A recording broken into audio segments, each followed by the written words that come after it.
Welcome to the May 15th, 2025 Planning Commission hearing. I will call the hearing to order at 1:02 p.m. Ms. Carmen, can we please have roll call? Thank you, Chair Wardlow. I'll begin with Chair Wardlow. Here. Vice Chair Boss. Present. Commissioner Bauke. Present. Commissioner DeLuccio. Here. Commissioner Peterson. Present. And Commissioner Wiscombe. Here. We have quorum. Thank you. Thank you. We will now begin with preliminary matters, requests for continuances, withdrawals, postponements, or ex-agenda items. Ms. Arciniega, do we have any? Thank you, Chair Wardlow. We do not. Thank you. Do we have any announcement or appeals? Chair Wardlow, we do not. All right. That takes us to item C, review, consideration, and action on the following draft Planning Commission minutes and resolutions. The first, the May 1st, 2025 Planning Commission minutes, and second, the Planning Commission resolution number 002-25, 102 West De La Guerra Street. Do we have any comments on the minutes or resolutions? No. Do we have a motion? I'll make a motion. I'll make a Public motion. comment? Do we have public comment? Do we have any members of the public that would like to make comment on either the resolution or the minutes? So I'll move the minutes and the resolution. Great. I'll second it. Great. Ms. Carmen, can we have roll call? Thank you, Chair Wardlow. I'll begin with Commissioner Bauke. Abstain. Commissioner DeLuccio. Yes. Commissioner Peterson. Yes. Commissioner Wiscombe. Yes. Vice Chair Boss. Abstain. And Chair Wardlow. Yes.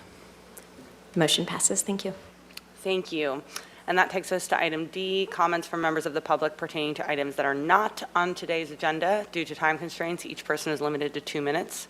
Ms. Carmen, do we have anyone in person or remote that would like to give public comment? Thank you, Chair Wardlow. At this time, I do not have any speaker slips for in-person public comment, though if anyone in the audience would like to speak under general, they can fill one out at this time at the back of the room and bring one up to me.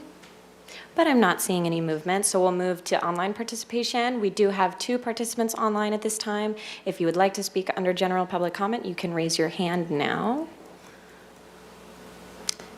And I'm not seeing any raised hands, but I will acknowledge that we received written correspondence from Diane Black and Ronald Robertson Jr. and give it back to you. Thank you. We will now close public comment for items not on today's agenda, and we'll move on to item 3, 500 James Fowler, end of runway 33 for a coastal development permit. We have Ms. Metzger, airport planner, with us to provide a staff presentation.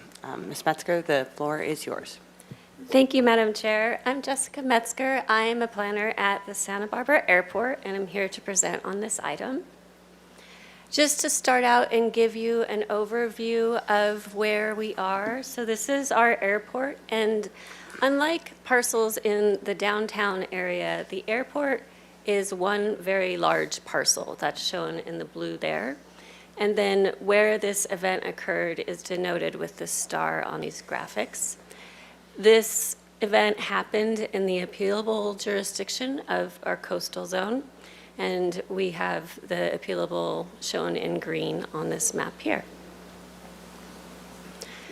So we are in the city's local coastal program, and it's distinct from the local coastal program that you normally review coastal development permits under for things like bluff top and whatnot. So this is just for the airport and the Goleta Slough. So the city actually has 2 certified local coastal programs, just to set the stage for you there. And so in our local coastal program, we have 2 land uses, major public and institutional, which comprises much of the airport and airport affiliated uses, and then recreational open space, which is the Goleta Slough, otherwise known as the wetland area next to the airport. This is the zoning map to give you context. This spill was in the aircraft approach and operation zone where the star is, but it's adjacent to the Goleta Slough Reserve Zone, and all of the zoning also is in the coastal zone. This is a site map that was provided by the applicant of where the spill actually occurred. So the road that you see there is a vehicle access road that loops around the airfield for easy access. And adjacent to the access road is the easement that has two pipelines in it. One is a 24 force main for carrying sewage to a treatment plant, and the other is an 18-inch force main. And these easements were created back in 1972, and I added them as an attachment for your reference to the staff report as well. So the project site and description is, as I just said, the line that broke was a 24-inch force main line. It spilled 1 million gallons of sewage, and the path followed what is shown on the picture here.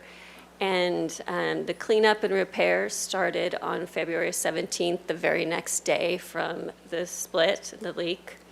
The Goleta West Sanitary District went through a lot of work to repair and also clean up what they could of the spill in the time between February and May 1st when it was recommissioned. After the recommissioning, or before the recommissioning of the line, the sanitary district also went in and reseeded the areas that were disturbed from the work to repair the emergency. As part of the learning experience from this spill, there was an update made to the force main monitoring, inspection, and maintenance procedures to better watch these lines because of their age and evaluate them more appropriately and more often. So the approvals required for you today is a coastal development permit, and it is following the emergency coastal development permit that was issued back in early 2024 and was also given a waiver by the Coastal Commission. So normally you would have zoning compliance for projects that you look at, but because this is an underground pipeline, it's not regulated by the zoning code or a building code. It's actually looked at and reviewed by the Public Works Department of the city, and we have a representative here from them. The coastal compliance, as I said, it's in the appealable jurisdiction of our Airport Goleta Slough local coastal program, and we also have compliance with the Coastal Act. I'll go through these slides briefly of the compliance. The project repaired the damaged pipeline and removed contaminated soil and reseeded disturbed areas, so it fits with the Coastal Act policy to protect and maintain overall quality of the environment.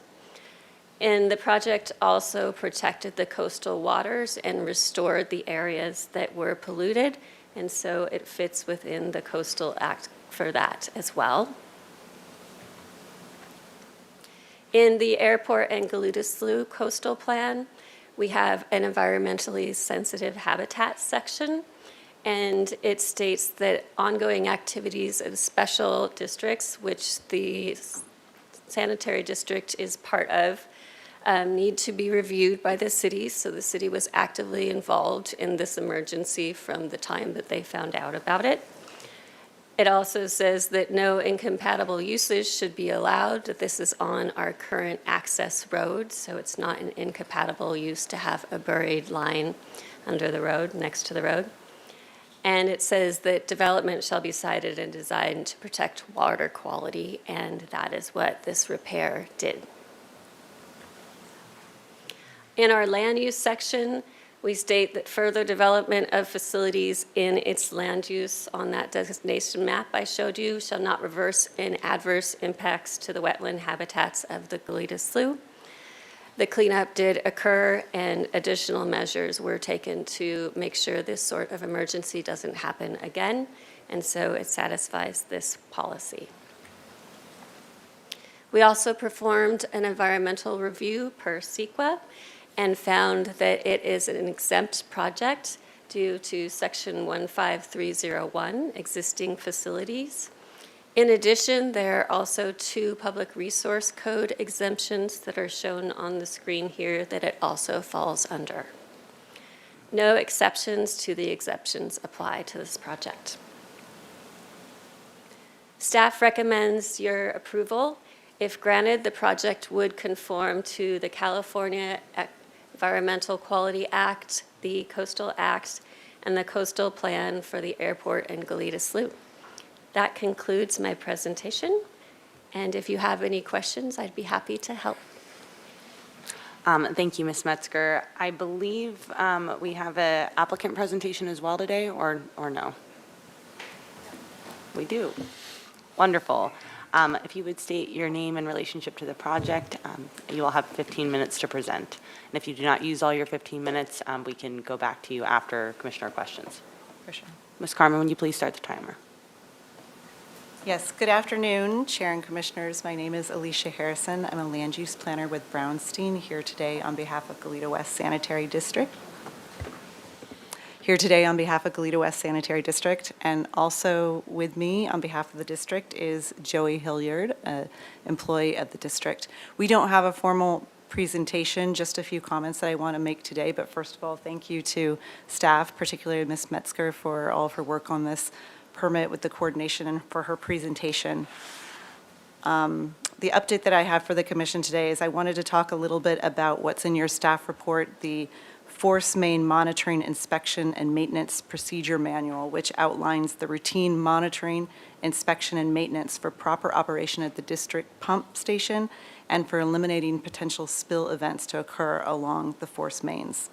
Consistent with number 6 in that procedure manual, which is called periodic procedure, the district conducted a condition assessment of their 18-inch and 24-inch pipelines, and that was completed earlier this year. The purpose of the condition assessment is to provide information on pipe air pockets, leaks, and the condition integrity of the pipe. The complete analysis of the condition assessment data has not yet been completed, and the district anticipates a final condition assessment report will be available this summer. In the interim, the district had asked for immediate notice from the engineering company that has overseen the assessment of any potential risk of failure based on their preliminary assessment. And the engineering company just informed the district that there is one area of concern on the 24-inch force main that is indicating external wall thickness loss. So upon receiving this notice from the engineer and given the lessons learned from the February spill event, the district has just declared an emergency for immediate response. The district is mobilizing and will return to the city for additional permits shortly, so it can immediately expose, further investigate, and replace the vulnerable portion of the pipe to avoid another potential pipe failure. So with that information, I return it back to the commission and know that myself and Mr. Hilliard are available for questions if you should have any.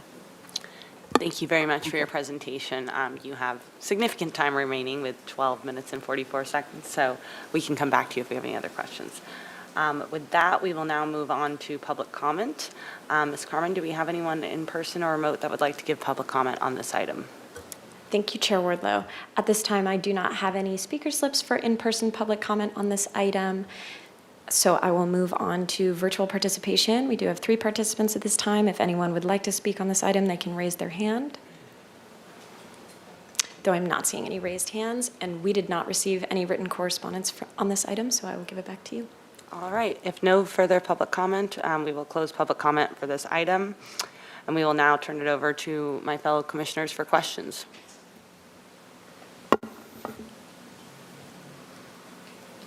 Don't everyone go at once. Oh, Commissioner Bauke. I have a question for the folks at the Goleta Sanitation. As I read through the staff report, and there's layers of information and litigation, actually, that was going on between the district and the city a long time ago. Could you give us some context of what that was all about? And the other is there any plan to reconfigure your system such these lines aren't running through wetlands so we don't even have this interface issue long-term? Thank you. Thank you, Commissioner Bauke, and Commissioners. I can't say that I am privy to historically the litigation between City of Santa Barbara and Goleta West Sanitary District. I believe that that agreement or that easement that you have as part of the staff report is related to the easement and what can be done with the easement and where the easement is along the along the pipelines and probably ensuring that the pipelines are within the easements and if any changes needed to be made. But as far as historic litigation related to that, it's not something that I am familiar with. I'm happy to look into that further for you if you need a report, or maybe the airport has more information on that. I apologize, Commissioner Balke. I don't know anything about any previous litigation. Okay, we'll just put that aside. So then the next question is there any plan long-term to reconfigure your system so we don't have sewer lines running through wetlands? It just seems very, very odd to have that situation. Yes, it's certainly a difficult, challenging location for the pipelines to be located in the Goleta, some of them on near the roads and other parts of it actually within the Goleta Slough. So we are continuing to assess the pipeline, the needs of the district, the needs of the community, to establish what our long-term plan is, right? We have a number of engineers that are looking at that and trying to figure out the best plan, long-term plan for the district. But as of right now, there are no plans to relocate out of the Goleta Slough. So as I mentioned, the district just performed the condition assessment. And so right now, we're just ensuring that the existing pipelines have integrity and no risk, or eliminate risk as much as possible for the public service to continue. And then we will continue to study and analyze the pipeline and options for the pipeline moving forward. Okay, thank you. That's all the questions I have. Thank you, Commissioner Balke. We will now go to Vice Chair Boss. Thank you, Chair. A question for, I think, also still the district. I appreciate the response and the update to the force main monitoring inspection maintenance procedure. And I see that it was updated as of October 1st. I think there was another spill about 30 days later. So has that been updated again since the second one? And can you tell us what further updates were made? Further updates to the pipeline? To the maintenance procedures. To the maintenance procedures. It's just the maintenance procedures outlined, just very clearly outlined for us and to share with the airport and Goleta Sanitary District what will happen on the daily basis, the weekly basis, monthly basis, annual, and then the periodic, and every 5 years. And helped, I'd say, cement the relationships between Goleta Sanitary District and the airport in terms of working together when something's found, communication with Goleta Sanitary District in terms of changes in the pressure, and notifying each other immediately when things like that are noticed. Okay, so that there haven't been additional changes made after the second spill last year? Oh, to the report, no, there haven't been, no. Okay, so are there plans to continue to improve the procedure? I'm I'm trying to get at, trying to prevent this from happening in the future. Yes, certainly. I mean, if there is something that comes up that seems an appropriate change for that manual, of course, the district would be up for changing the manual to respond to whatever is found and whatever would be most helpful in terms of just the pipeline as well as coordination with the parties. Okay, so we may see an update when we see the next similar item come back to us in a couple months, I'm assuming? If at this moment in time, there haven't been any updates, so there haven't, no, I don't, we actually submitted for that right now, and we don't have any updates to the manual at this time, at the Okay. the procedure manual. So there aren't additional measures to prevent this from happening after it happened twice last year? The one that happened in October was a different event, and it was related to a corroded air release gap valve adapter, and that had been identified just a short time before as something that needed to be addressed. So that one was addressed, and the other ones were replaced as well along the line. Yeah. Great. And so Awesome. that's, Thank and I you. apologize if it's been confusing. So, but all that will return to you when, that's a separate emergency coastal development permit will return to you on that. Okay, that's helpful, thank you. Thank you. We'll now hear from Commissioner DeLuccio. Okay, I think we're getting to the bottom of this now. Just for staff, so what does recommission mean, May 1st, 2020? Was that 2024 or 25? It said recommissioned in the Yes. staff report. Excuse me. Thank you, Commissioner. Recommissioning was when the pipe was repaired and hydrostatic tested, how we would recommission the pipe safely and with parameters in place to ensure that it was, in fact, working correctly and we didn't have leaks that we were not seeing. So recommissioning the force main after the damage Was that in 2025? What did this, the slide say? Did it say 24 or 25 on it? 24. 24? Yes, the recommissioning was, I believe, in March or May. That was when we reinstated the pipe after Okay. the failure. I get it now. Yes. So, and before us today is to formalize the coastal development permit, correct? You already have an emergency one. Yes. Okay, so That is correct. Okay. So is there any need to come back to us in the future because there is an outstanding issue now? Is that what I'm hearing? That you're going to need another emergency permit? Yes, that's correct. So the item that I mentioned was detected per the condition assessment will come back as a separate emergency coastal development permit. Okay, I got it all straight here now. Thank you. Thank you, Commissioner DeLucia. We'll now hear from Commissioner Wiscombe. Thank you, Madam Chair. And I think, Ms. Metzger, you're updating this so we won't have to see this all the time. At this point in time, the plan, the coastal plan that we're working under was last touched in 2005. And so we are doing a complete update because before then, I believe it was 89. So it's pretty out of date, and we have a lot more information on the ESHA that is in the environmentally sensitive areas in the Goleta Slough and better ways, best management practices to protect them. And then we can also look at processes like this and if it's really necessary to come back, and that would be part of the amendment package that might involve code changes. Great, okay, thank you for that. And then I have a question on your procedures, and you said that there's a weak wall in one of the pipes, is that correct? A section of the wall that's weak? Correct. There's a thinning they found in the condition assessment testing that was done. There was one section that they found that had a thinning of the exterior wall. And so would you say this is classified under bi-monthly procedure or annual procedure? Which, It was number 6.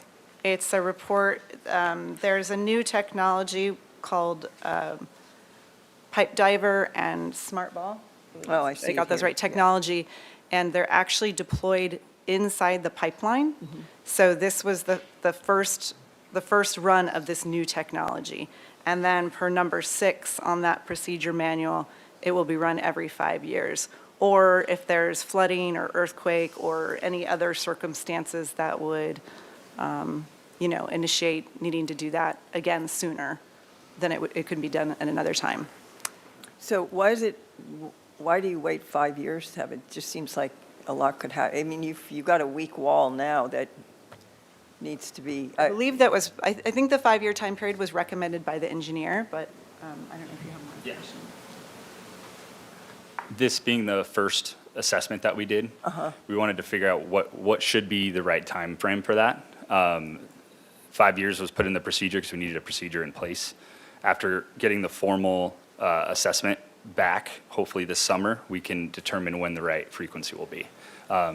Assessing a pressurized force main sewer pipe is much more difficult than a gravity one. Okay. So this initial assessment, we did engineer a lot of facilities to make this possible in the future and make it easier, but we had to do a lot of that engineering just to get it off the ground. We've been trying to get this assessment, or we started the assessment preliminary research probably 2.5 years ago, 3 years ago, and coincidentally the force main failed in the middle of getting that off the ground, unfortunately. okay. So you're an engineer, right? No, Oh, okay. So did you get the engineers involved in this procedural manual that you go through for yes, I did. We have You contract did? engineers through M&S, Okay. yeah. Because I see a lot of visual inspection. How do you do visual inspection when pipes are underground? That is difficult. We, as a response after the initial spill, we were driving and walking the airport every single day. We've also installed other metering equipment to ensure that what's leaving our pump station is arriving at the headworks at the treatment plant. It was a living document for the first few months of figuring out what's the most effective way to monitor this. And unfortunately, since it's buried and it's pressurized, it's difficult to obviously see, so we have to rely on pressures, flows. So if the and- pressure goes down, you know that you might have a problem somewhere. Yes. And then what would you do at that point in time? Would you employ this smart ball technology, or? That would be an option, yeah.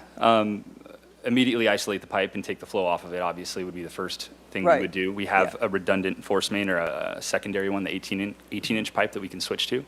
But actually, the October spill that was mentioned earlier was caught by a lot of the monitoring equipment that we installed since the February Oh, spill. okay. Um, So we- when you have a depressurization, for lack of a better word, sorry, I'm not an engineer. It's but okay. That the metering goes off.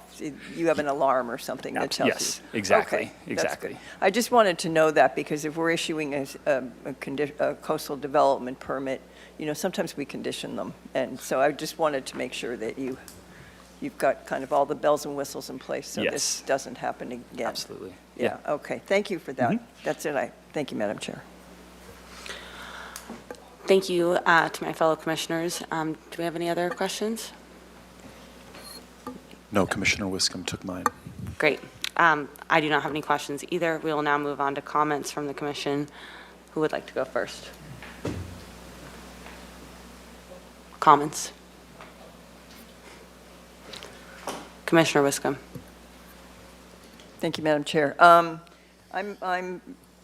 absolutely fine. I'm not pleased, but I'm glad that you found this weakness in the wall, and it sounds like you have a proactive, up-to-date plan, and you're not dusting off something that was done, in 2005, and trying to work with that. So I appreciate the updated procedural manual here.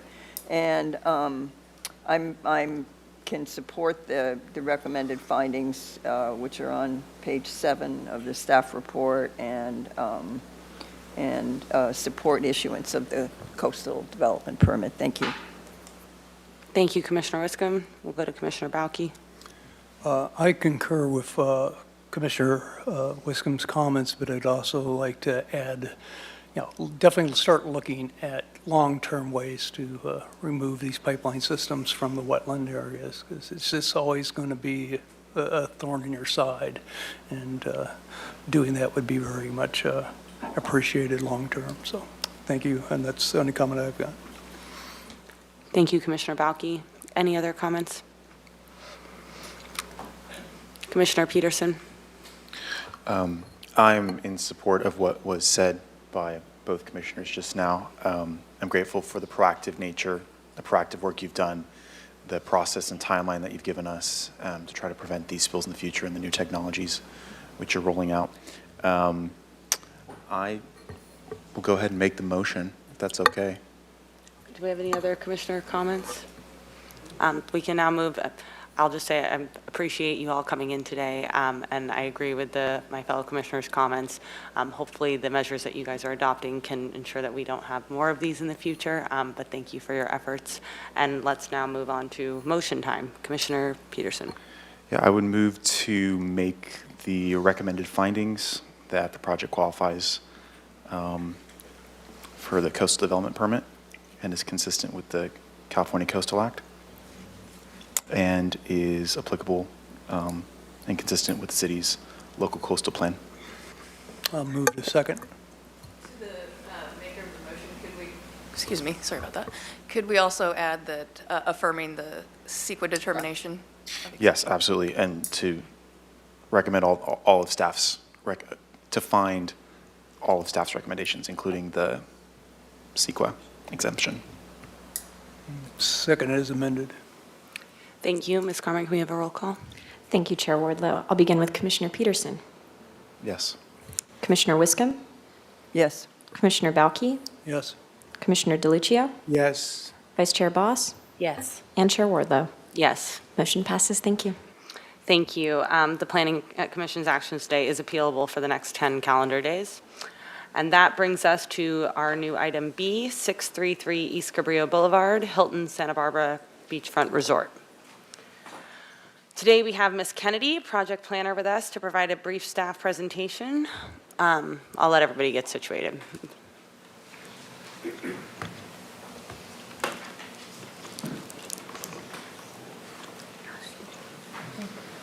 We'll find out.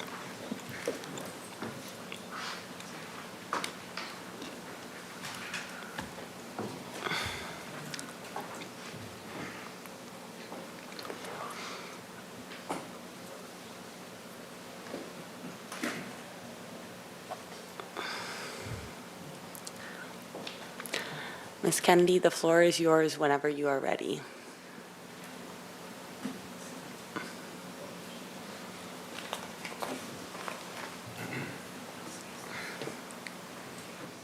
But no rush, because I know I started talking before you even down here. Okay, I'm ready. All right. There we go. Thank you, Chair and Commissioners. My name is Kathleen Kennedy. I'm project planner, a case planner for this project. So this project is located at 633 East Cabrillo Boulevard. It's called the Hilton Santa Barbara Beachfront Resort. So here is a vicinity map of the project site. It's outlined in yellow here. It's a very large site, about 21 to 23 acres. There's an existing hotel on the site. It borders South Calle Cesar Chavez here on the left, East Cabrillo Boulevard, Milpas Street into upper north area. So this project site is part of the Park Plaza Specific Plan, SP1, actually the first specific plan for the city. It's located in Area A, which is this location here. The specific plan includes Area A, Area B, which we'll be talking about as the proposed waterfront hotel, and then Area C is the Chase Palm Park area, which extends all the way to Garden Street. So parcels A, B, and C are part of the specific plan. Here's a brief summary of the project, and then we'll get into it a little bit more. But the project involves the demolition of one building, one-story building that has 8 guest rooms, demolition of the tennis courts and tennis shop, and then a large addition to Building B, be 50,000 square foot addition. They'll be removing 2 guest rooms and then reconfiguring some other guest rooms. It will increase the number of guest rooms from 360 currently to 433, so that's a net increase of 73 rooms. And the square footage would increase to 375,708, which is a net increase of 45,928 square feet. The required discretionary actions required for the project are as follows: a parking modification to allow less than the required number of vehicle and bicycle parking spaces, a development plan to allow construction of 2,810 square feet of net new non-residential floor area allocated from the minor and the small addition categories, a development plan for transfer of existing development rights to transfer 43,118 square feet from the adjacent waterfront hotel project, a coastal development permit to allow the development in the coastal zone, and then consideration of an addendum to a previously certified environmental impact report. I'd like to go through a little bit of background regarding the specific plan. It plays into the proposed project. So briefly, back in the 1970s, the Fest Parker family acquired approximately 33 acres of undeveloped waterfront property. In 1981, along with the city, a Park Plaza specific plan was approved, and the Park Plaza EIR was certified by the City Council. There's a subdivision to create the 3 parcels I just talked about, parcel A, B, and C. This also included a zone change and a general plan amendment. For parcel A, a development plan for a new hotel and conference center was approved. And then there were discussions about what to do with parcels B and C. At one point, It would be visitor serving, but not hotels, potentially a public park, recreational area, or maybe even public parking. In 1986, on Parcel A, there was the construction of the 360-room, which was called at this time the Red Lion Inn. It's the current hotel and resort. They provided a 17-space public parking lot adjacent to Milpas Street as part of the project, and also dedicated a little over 2 acres of open space lawn area in front of the hotel along East Cabrillo Boulevard, which remains today. In 1994, there was an amendment to this specific plan. That amendment allowed a hotel on Parcel B, so this is what we call the waterfront hotel, and then allowed a public park on Parcel C, which we call the Chase Palm Park. The Parker family dedicated land to the city for the park and also has provided annual monetary contributions for maintenance. During this time, there was certification of the Waterfront Park Hotel and Youth Hostel EIR. The hostel was a requirement of the condition of approval for the Waterfront Hotel. We'll talk about that a little bit more as well. Also, in 2003, the Planning Commission had some approvals for what the resort was called at that time, the Doubletree Resort. But at that time, there was a request to delete some of the conditions of approval that limited the conference center capacity, hours, number of non-hotel guests, et cetera. More operational uses. And that was approved. There was also a parking modification. And also, there was an assignment of 100 spaces on site for the Hilton, on the Hilton site to allow parking from the Waterfront Hotel, the future Waterfront Hotel adjacent. We'll go into the proposed project here. So here's the overall site. As you know, this part of the hotel is existing. There are 360 guest rooms here. There's lobby, meeting rooms, banquet spaces, some restaurants, bars, spa. There's a retail shop. There's this existing swimming pool, and currently tennis courts, and 931 parking spaces. Over here to the western side is where the proposed addition is. And further to the left, this is outline of the future waterfront hotel, not yet built.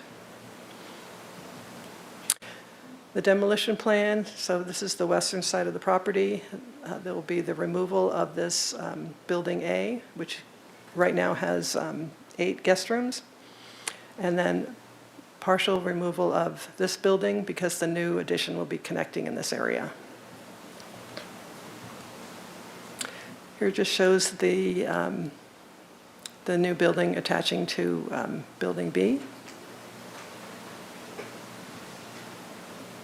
And here's a graphic of the project with the swimming pool. So there's a new swimming pool, lounge, outdoor area here in the front of the hotel, closer to East Cabrillo Boulevard.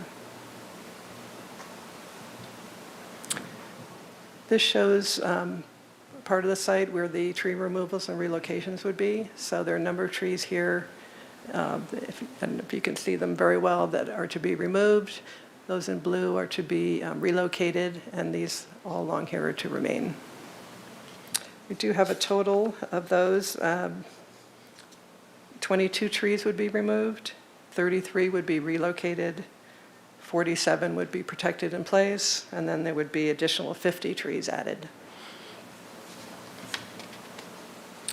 The project went to the Historic Landmarks Commission on 2 occasions. The most recent review, the HLC commented that they appreciated the applicant addressing their former comments. They were split on the removal of the lawn, and I included this in your staff report, but I wanted to note that this discussion about putting plants, removing the lawn in front of the units or the guest rooms and putting in plantings is no longer part of the project. So you don't need to, if you were looking on the plans for that, it's no longer part of it. They also felt like the Lanai pools were not necessary or were potentially a hazard. They're right close to the guest rooms. There was general support for the new pool location in front of the hotel. They determined that the project had no impacts to the view corridor. and that the project compatibility analysis findings could be met. And we do have a representative from HLC to provide comments to you as well. In regard to zoning consistency, the project has some rather large setbacks, which are part of the specific plan. For a two-story building, it's 180 feet. The building in the front right now, Building A to be removed, is set back 120 feet. It's a one-story building. That will be removed, and there'll be a new 2 to 3-story building proposed, and that will be set back 180 feet as required. And there's a setback from South Calle Cesar Chavez as well. The setback is 33.5 feet, and the project meets that requirement. The height of the building is either, can be 3 stories or 45 feet if they have a height setback relation study, which the project did provide. And they ended up with a maximum height of 31 feet, 6 inches. In regard to parking, they are asking for a parking modification. There have been a few parking modifications on this site as well over the years. It appears the demand is less than the zoning requirement. Currently, there are 931 spaces. This will be reduced to 851 spaces for the Hilton project. That includes 780 regular spaces and then an opportunity for 71 valet spaces during special events. Bicycle spaces will increase from 58 to 100. And then there is a parking agreement between the Waterfront Hotel and this site to allow 100 spaces to be used on the Hilton site, which are not included in the spaces for the actual hotel project. So in regard to the parking modification and vehicles, as I said, there are 931 spaces on site. The parking study that was prepared determined that the 851 spaces would meet the forecasted peak demands for the project. And in regard to bicycle parking, there are 58 on site. The proposal is to increase them to 100. So with that increase of 100 spaces and then the ongoing third-party bicycle rentals that are happening and will continue to happen, would meet the anticipated demand for bicycling. And there are modification findings that are required to approve this parking modification. The project requires a development plan. The parcel has a total of, or had a total of 3,000 square feet from the non-residential floor area of the GMP. The project site has used an allocation of 190 square feet. Thus, it leaves 2,810 square feet remaining. So this will be allocated to the project from the small and minor categories. And there are development plan findings associated with this as well. The project includes a transfer of existing development rights. These would be transferred from the approved Waterfront Hotel to be built across the street. So in 2016, a development agreement was approved between the City of Santa Barbara and American Tradition, formerly the Parker family. And that development agreement gave assurances regarding the development of the Waterfront Hotel in general. One of the things it said was that in the event the Waterfront Hotel reduces the total entitled square footage originally approved by the city, which was over 142 square feet, some or all of that unused development rights could be transferred to the Hilton property. So the Waterfront Hotel was reduced in size. It's currently 97,000 square feet instead of 142. That leaves just over 44,000 square feet to transfer. The Hilton project has requested a transfer of 43,118 square feet through this TDR process. Again, there are transfer of existing development rights findings, that are required for this. As I mentioned, this is in the Park Plaza specific plan area. This was amended in 1994. So the project has been reviewed against this specific plan and all the permitted uses and development regulations. This is included in more detail in your staff report. Exhibit G goes through each of these items. But essentially, the project is consistent with the permitted uses on parcel A, which include hotels and conference centers and restaurants, et cetera, associated with the hotel. Residential uses are not allowed, however. It's consistent with all the development regulations. I've listed them here in regard to traffic, circulation, parking, visual and aesthetics. It does meet the setbacks that are required, and it protects the mountain views. It's consistent with the recreational and open space regulations, because there was a dedication of park space initially on this specific plan area. Also consistent with all these others that are listed here: geology, drainage, housing, water conservation, noise, energy, et cetera. So those are in more detail in Exhibit G. I did want, though, to pull out the housing one, just to bring that to your attention, since it has been brought up as a question. In 1981, the initial specific plan had this language. It said, development proposals for parcels A, B, or C shall be accompanied by an analysis of short-term and long-term impacts upon the city's housing stock as discussed in the final EIR. The study at a minimum shall develop strategies and programs to minimize any potential adverse impacts. This may sound familiar to you. This was similar language that was in the Cabrillo Plaza specific plan.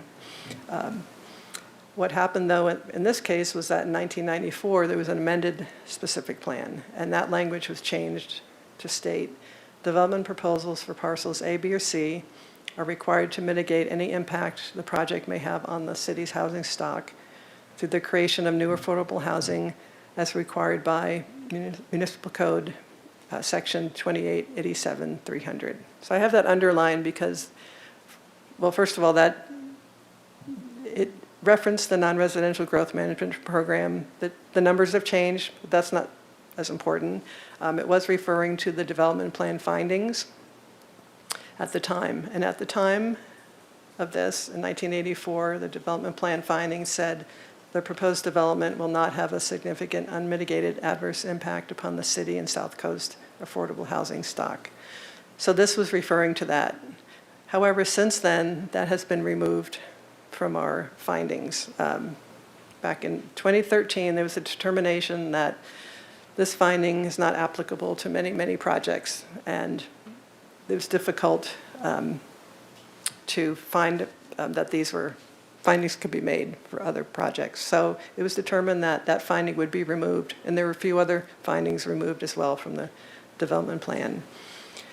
So therefore, staff has determined that this affordable housing finding is not applicable to this project. Also, just another note in regard to housing. The Waterfront Hotel, which was approved in 1994, was subject to the city's housing mitigation ordinance that was in effect at the time. So that was 94. The following year, this ordinance was repealed, and this project, the Waterfront Hotel and other projects, were determined that they no longer need to construct the affordable housing or to pay the in lieu fees, whatever was conditioned on the project. So that went away. But at the time, the Waterfront Hotel EIR did note that the redevelopment agency would use their tax increment monies accruing to provide for the construction of low and moderate income housing. So there was a mechanism to have monies come in for that use at that time. As you know, though, the redevelopment agency is no longer in effect. So going on to policy consistency, the project's required to be consistent with the Coastal Act, the coastal land use policies, and the general plan policies. So there is an exhibit with all the policies and a discussion in the staff report itself. So I've listed them here, and didn't want to go into too much detail other than in regard to public access, the project does provide the adequate parking. In regard to visitor serving and recreational facilities, the project does address lower cost visitor and recreational facilities, and we're actually going to get into that a little bit. In regard to scenic resources and visual quality, the project does protect mountain views and is considered compatible development. In regard to coastal hazards and safety, it is in the tsunami zone, and there's a condition of approval related to that. And also, there is soil remediation occurring under proper regulation. In regard to circulation and parking, there's bicycle parking being proposed, widening of the sidewalks, and widening of the parkways. Stormwater management is being addressed on site. Biological resources are being addressed by the bird nesting standard condition of approval to protect nesting birds. In regard to cultural resources, there will be archaeological monitoring required as part of the project. And finally, in regard to energy, the project would be including energy conservation methods. So in regard to the lower cost visitor and recreational facilities, this is, appears to be an important issue. So I wanted to go into this a little bit. One of the attachments to the staff report is the 2016 development agreement. So I'm just going to read this whole section here about this issue.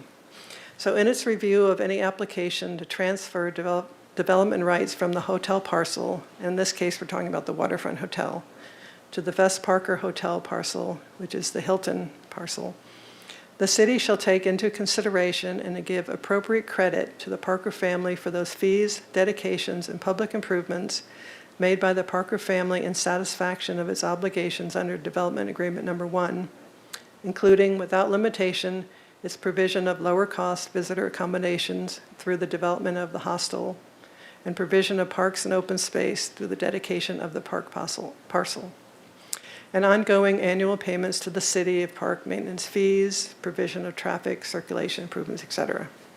So these obligations have been satisfied in regard to, in particular, lower-cost visitor accommodations by developing the hostel and providing the park space. Therefore, the Hilton Hotel project does not need to provide additional lower-cost visitor accommodations or provide additional park or open space. A little bit more information about the hostel. So the hostel was required to be built by the, as a condition of approval for the Waterfront Hotel. The condition of approval on that Waterfront Hotel project was to dedicate or offer to dedicate to a nonprofit group such as the American Youth Hostel Association, the completed hostel subject to the operation imposed by superior grade hostel specifications developed by the American Youth Hostels Association.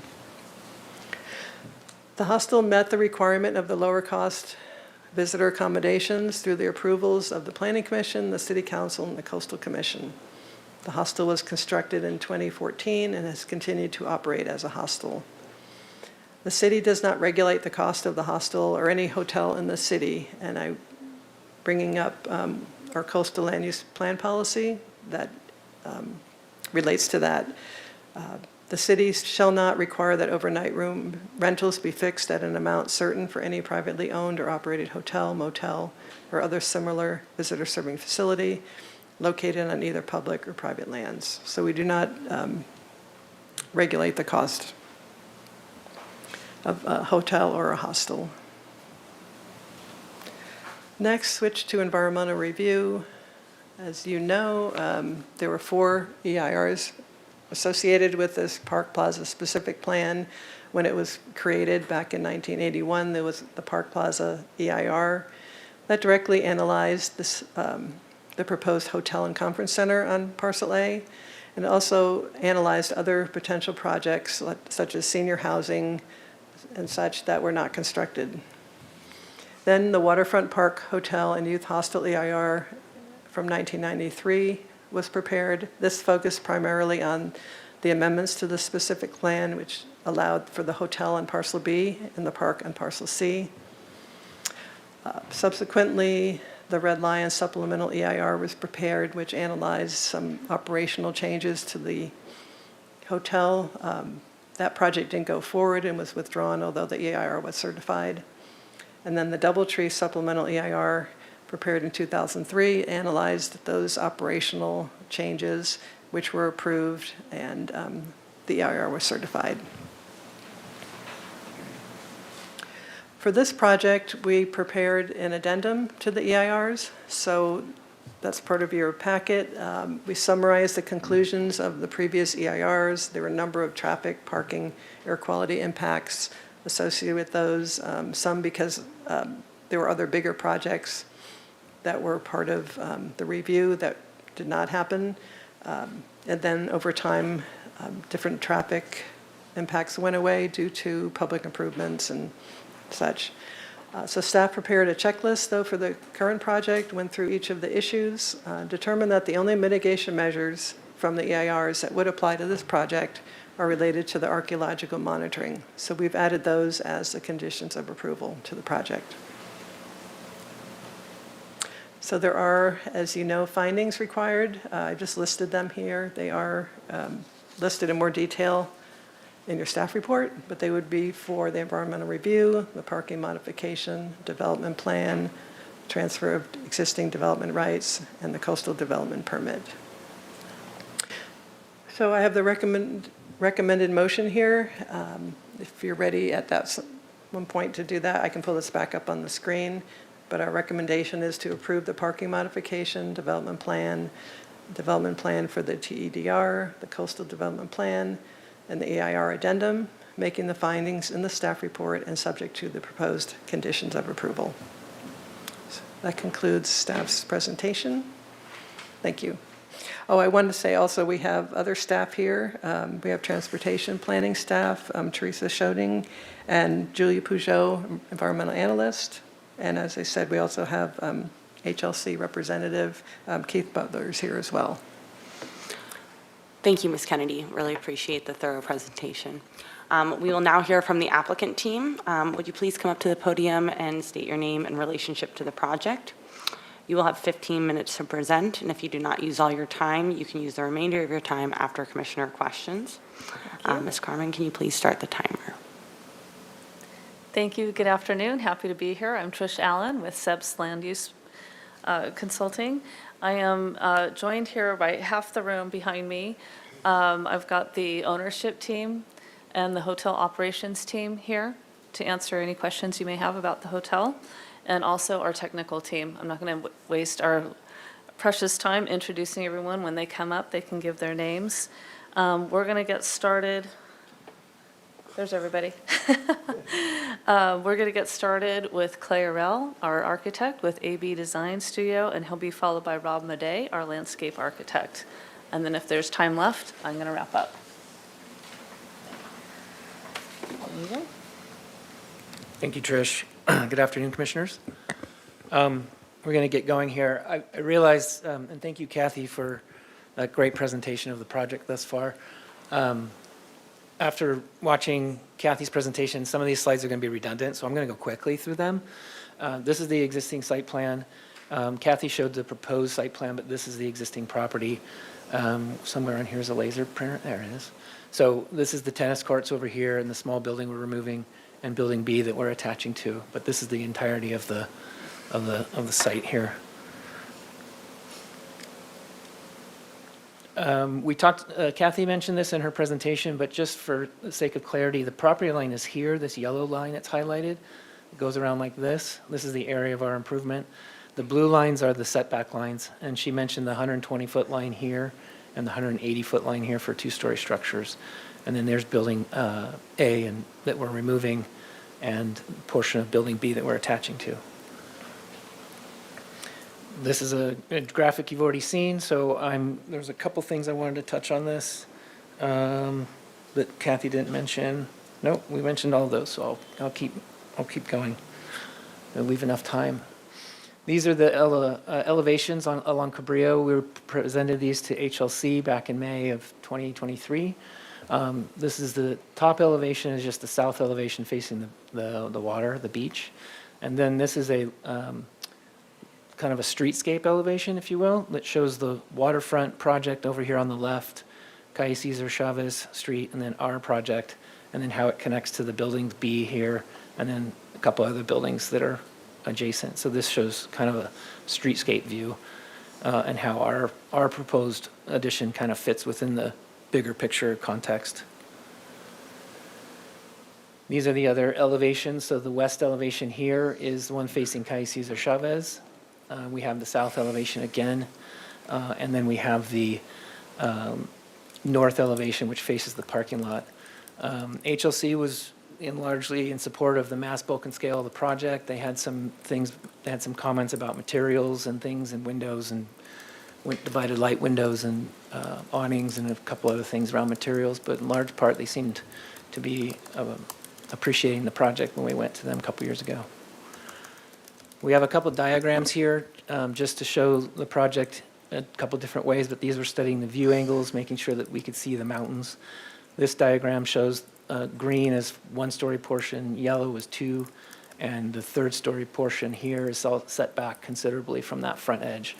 That was part of our initial massing studies, making sure that we could maintain views of the mountains. We have a couple renderings here that show the project in the context. So our project sits here, and you can see it inside of the context, the larger context of the Park Plaza specific plan. So waterfront's here, Calle Cesar Chavez, and then the existing resort is here. So we did this to really study how it fits in with the context as well. There's another view of it from another angle. Again, we're here, waterfront's there, and then the existing resort sits here. Here's a shot from the corner of Cabrillo and Calle Cesar Chavez, and that's existing today. This is the little building A that is being removed. Here's the corner and the monument sign on the corner there. Here's a rendering showing what it would look like from the same vantage point with the project completed.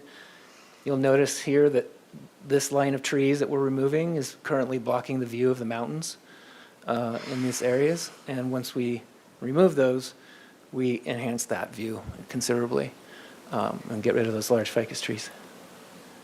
And now I'm going to turn it over to Rob Madej, and he's going to talk about landscaping.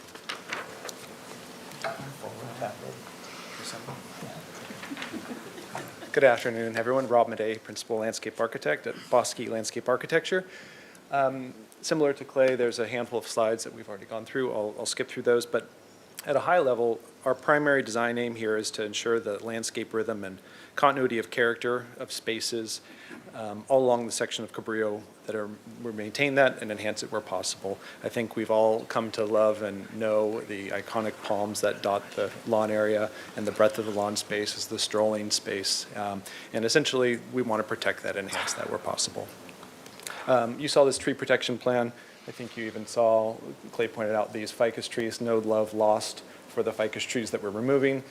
The vast majority of the trees that we are boxing and relocating are palm trees, very high rate of success in terms of relocation, and those will be spread on the south and north elevations of the building. But essentially, you can see here, there's a significant, off this direction of the screen, that's where the Washingtonia robustas, the iconic fan palms that are running all along the waterfront, essentially stop at about this point and are interrupted by the existing fountain, which is now a rose garden, and the building. And our plans, the Washingtonia robustas will run all the way through. And as a point of reference, a number of the commissioners on the site visit were trying to understand where exactly the pool and the pool fencing was located. And I think this is a helpful slide for you all. So in a light red, or it appears kind of purple here, you can see the proposed outline of the development here. Here are the tennis courts in the background. Here's the parking lot. And this outside edge here is the outside edge of our pool fence enclosure. So the pool sits soundly in this area.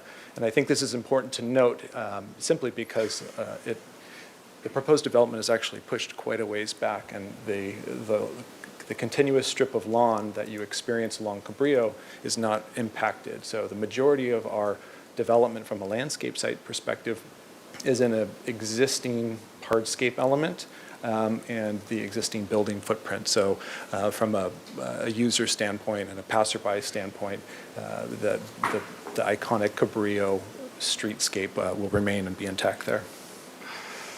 Parking lot, not much to go through here. Existing photos, we all know and love the site. Here's the landscape plan. To note, there was a comment that came up about the pools. We are continuing to refine that with our design team. This was the plan that the HLC reviewed some years ago, and of course we've had some time to review that and make some adjustments, and so we'll continue to refine that. But the big picture here is that ownership wants to create a very unique user experience, and the pool will be a component of that.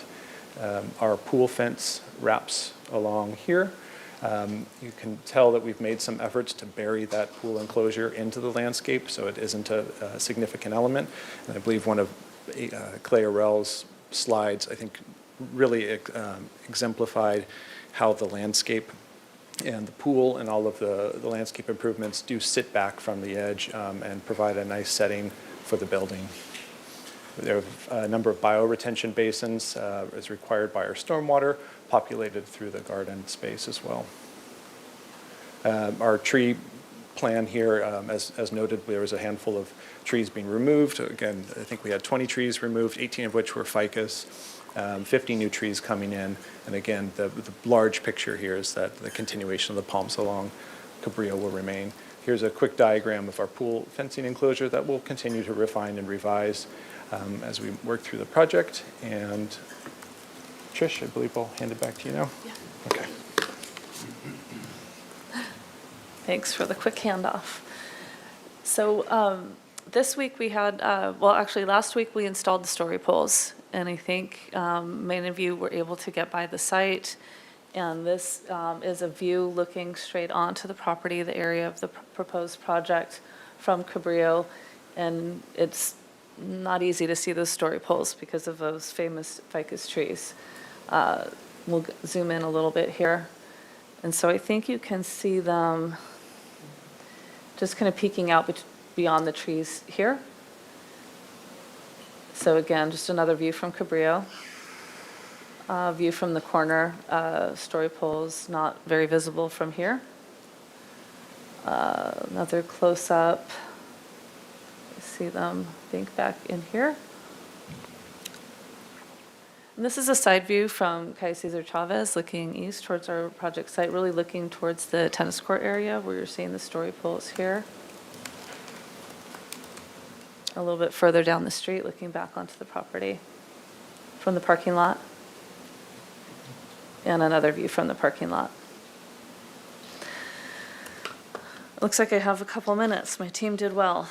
You know, I really, before I run out of time, want to really appreciate city planning staff. They have been amazing. It's been an experience going through this project, the specific plan, the development agreement, how it's intertwined with the waterfront hotel, the environmental review process, decades of history and EIRs and finding documents. And I'm just so impressed and appreciative.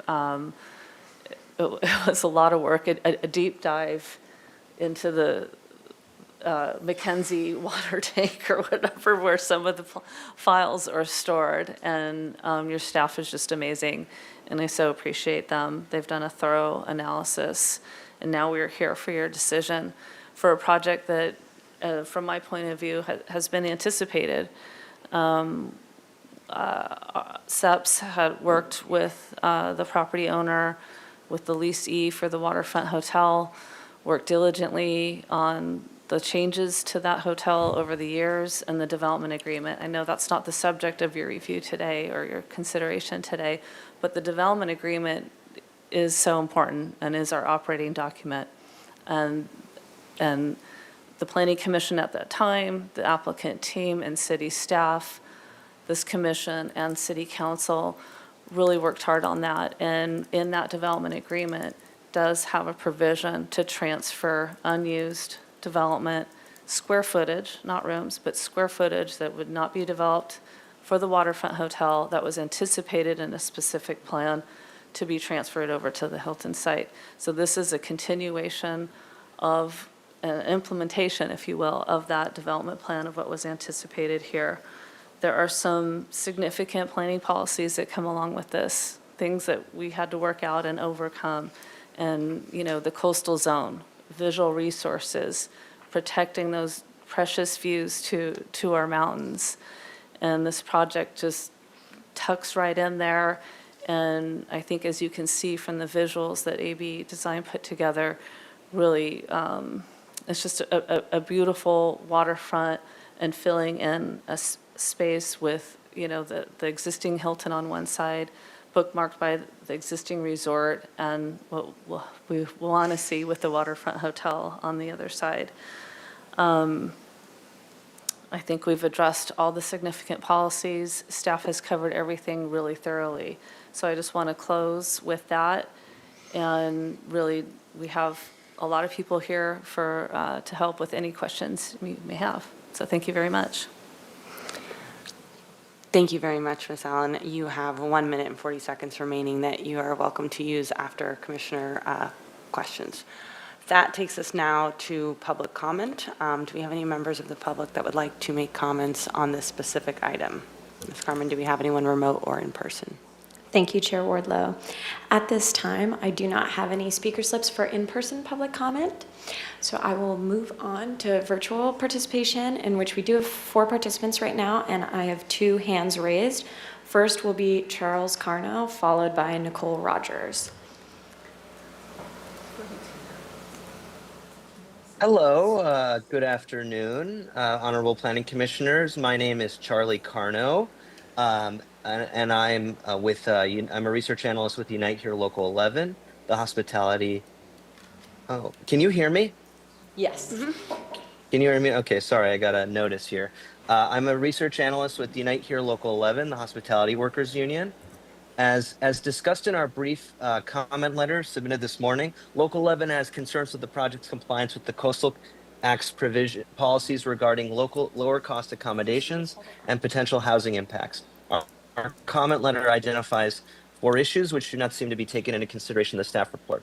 First, the project is relying on a 100-bed hostel purportedly built in 2014 at 12 East Montecito Street. However, that site was the former Wayfarer Hotel and currently operates as the Moxie Hotel, which does not provide any hostel beds or dorm-like shared rooms. Instead, this site seems to operate as a 31-room boutique hotel that charges well over $300 a night for small rooms, which is well above what the Coastal Commission would consider high cost. The Planning Commission may want to ask staff to confirm where the 100-bed hostel is currently provided, clarify how a high-cost boutique hotel is considered lower cost overnight accommodation mitigation, and whether this has been taken into consideration in its determination of what appropriate credit is due. Second, the waterfront resort is subject to a 2016 development agreement that seems to have relied upon the construction and maintenance of the 100-bed hostel. That development agreement is subject to annual review to confirm compliance with the agreement. The Planning Commission may want to ask whether the city has performed its annual reviews and whether it has ever confirmed the 100-bed hostel was not only built, but is operated and maintained as such. Third, the 100-bed hostel was mitigation for a 150-room waterfront hotel. While the waterfront hotel was reduced by 64 rooms, the current beachfront resort project would add 73 rooms. This leaves the 9 rooms unaccounted for, likely to be offered at high cost.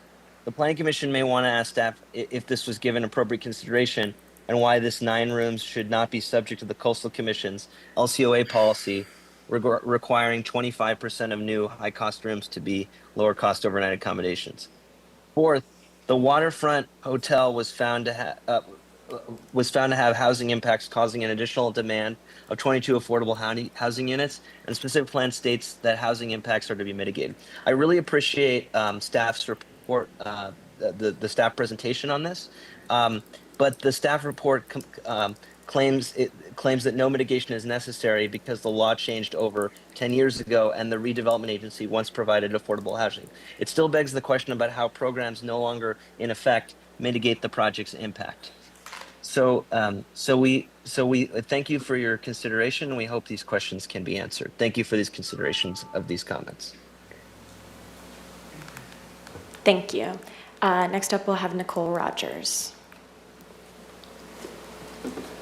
Thank you to the Honorable Planning Commission. I would just like to ask the Commission to continue to set the precedent that hotels wanting to continue to operate, renovate, and expand in the Santa Barbara City must adopt and adapt to provide workforce housing in their new expansion plans, and if that could be a point of discussion. Thank you. Thank you. I don't currently have any other hands raised for virtual participation. So I will acknowledge that we received written correspondence from Paulina Khan and give it back to you. Wonderful. Thank you very much. If it's all right with everyone, I'd like to take a 3-minute break before we go into commissioner questions.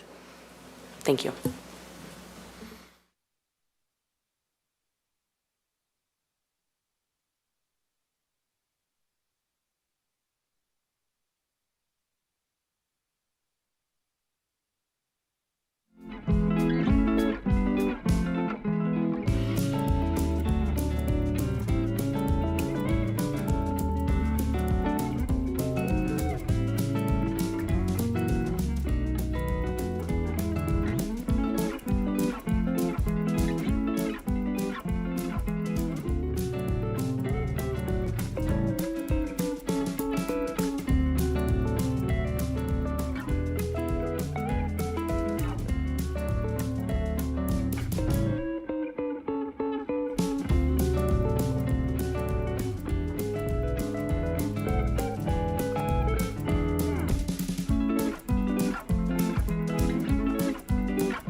We don't have Megan, oh, okay.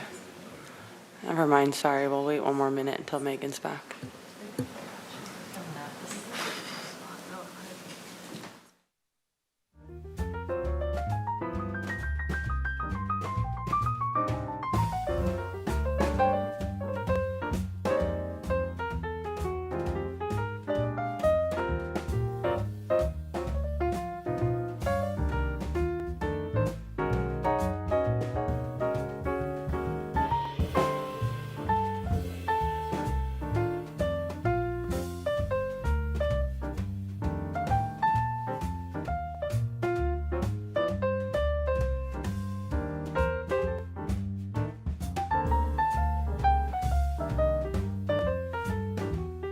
Now, so that takes us to questions from the commission.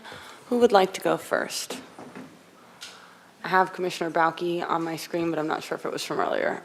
That's That's right? this Okay. process. Commissioner Bauke.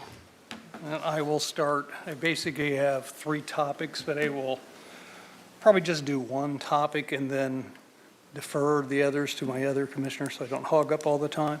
I've got 3 topic areas to discuss. One is the development agreement we were talking about, the low-cost visitor serving question and where the low-cost facility exists today or if it even exists. And then the other is the application for this project as to impacts on housing and the sordid history on that. So my questions are to council. The development agreement has a date of June 23, 2016 is its effective date. It has a 5-year life with a possibility of a 2-year extension under Section 11. Could you tell me how this development agreement is still applicable since we've reached its date of expiration, unless you're now telling us under Section 21, we are continuing its effectiveness? A very strange provision that's in the development agreements. I've done a lot of development agreements in my practice over the years. And are we applying Section 21 to keep this thing alive, or is this development agreement actually expired? And then the other question, which a commenter did raise, is there is an annual review provision that's in most development agreements, and has that been done? And where's the documentation of the annual review that's under the terms of the development agreement?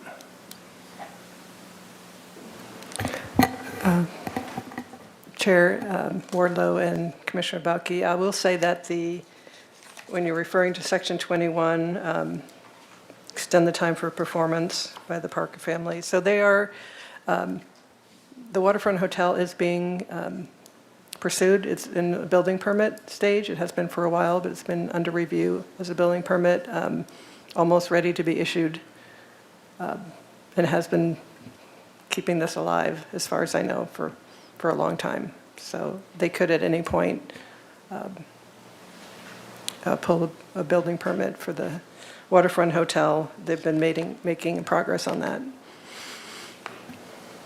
I understand that as far as the hotel, but we're not talking about the waterfront hotel. We're talking about this project, which is taking your rights from the Well, that waterfront keeps hotel us- and moving it over under the transfer provisions under the development agreement.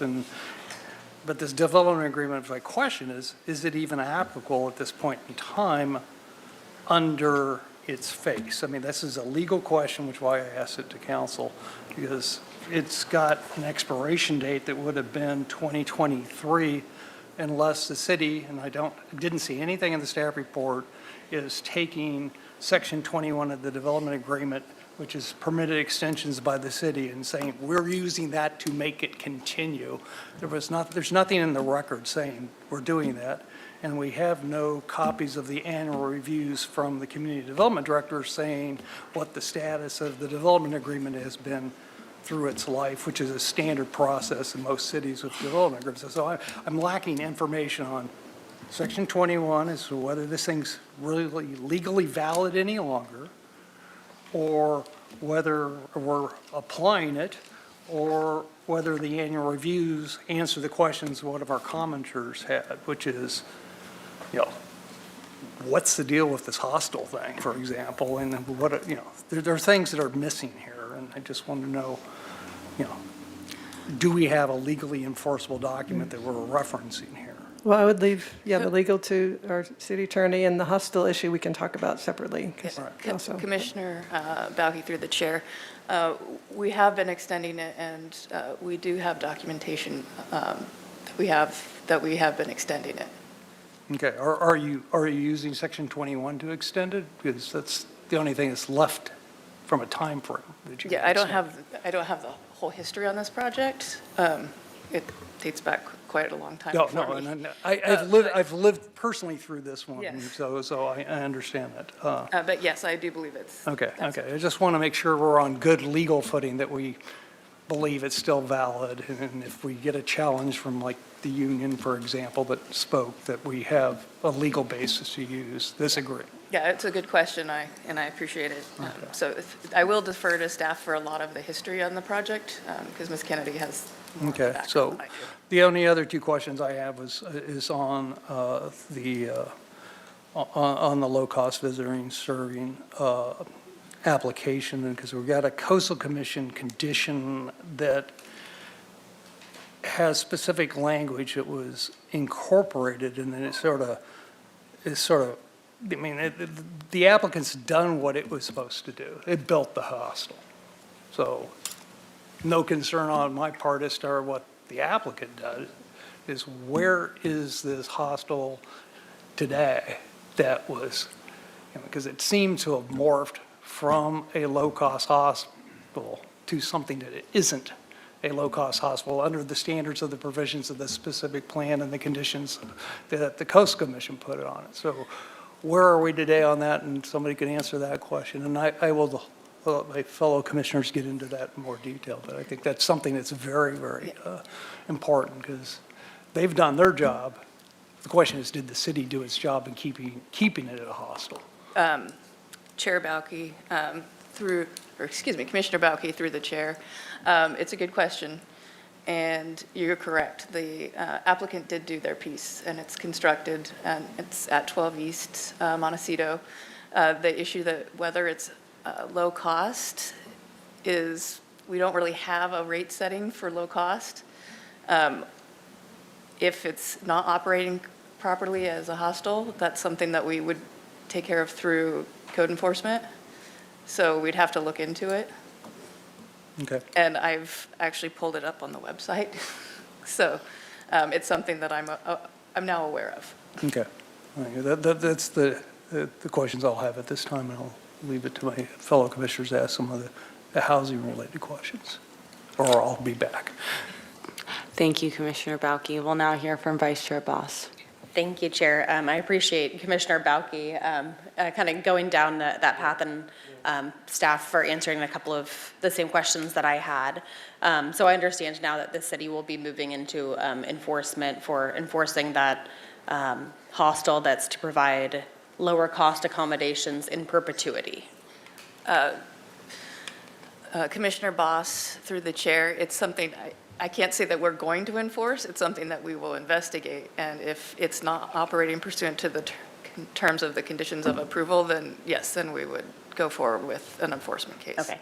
And we don't have a definition of low cost, correct? It's just We do words. not. We've been working, our local coastal plan directs us to prepare a program. We just have not got that program in place just yet.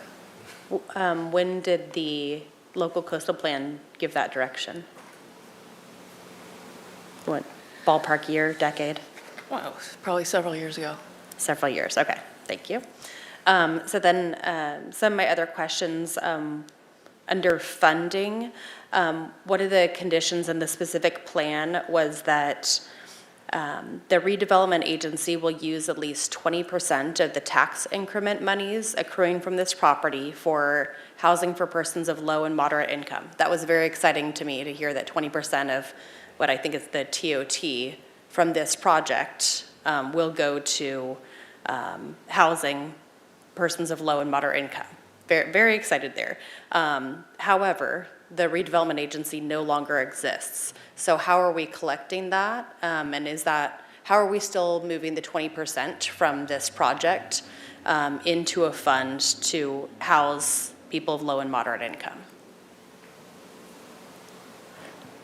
Commissioner Boss, so that, like you said, the redevelopment agency has been eliminated by the state, and we don't have that program again. We don't have the mechanism to get those tax increment financing monies to apply them, anywhere within the redevelopment agency area that we had before. So that has gone away, not just for this project, but for all areas of the previous redevelopment agency areas.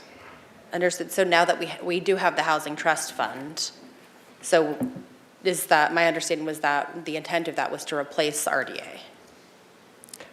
So we do have that fund. We're not, as far as I know, applying it to this project, or we have a way to apply that currently to How can we projects. fix that so that it does apply? Because it's in the specific plan. Well, it's not in the specific plan. There was a way to do it years ago, and that went away. And now we are looking into other ways to raise money for affordable housing. And we don't have like the linkage fee that we're looking for quite yet, or any other mechanism right now to apply to this project.